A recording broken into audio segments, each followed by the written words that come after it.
لمست الكرة برأسي، لكن حكم اللقاء يرى بأن أروخو لمس الكرة بيده، لمس الكرة بيده. هكذا هي الأمور. هل يتدخل؟ كان هناك ضابط طبعا من خلال هذه المواجهة، هذه الكرة هكذا كانت العرضية.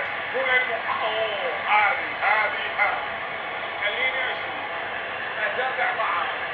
أروخو أي الآن أروخو هذا مالبيكي، هذه الكرة هذه العرضية ركلة جزاء لا مباراة واضحة، ما يبينها الكلام، واضحة. يأتي الآن الأمر بالتعديل لمن؟ لفينيسيوس جونيور.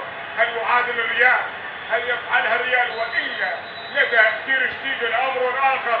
فينيسيوس، يا فينيسيوس لا يريد أن